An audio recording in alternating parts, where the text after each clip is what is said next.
Ate lagi itong van, we cross through Aruba Resort. So, dirita na kami in this area. Okay. So, asat na lang drop, himo pa siya full para sa hotel. So, we walk all the way here, katong mga villa na nakita. And then, approximately nasa din. So, kini siya malang nun. Okay. So, as sila na yun na. So here, this is the guest lounge. So this is where ang mga clients, ang visitor sa clients, mag-drop off or mag-meet kay as mentioned access card elevator natin. Okay. So as we move here, so on my left, mounting library lunch. So if gusto si client magbasa-basa or self-time, pwede siya magamit ani.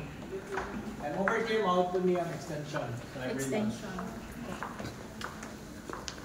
Okay. Wow. So if you notice, kana there, that is the drop-off area sa mga cars. Masing gusto mo mag-picture. Nag-video naman. Wow, nice. Extension.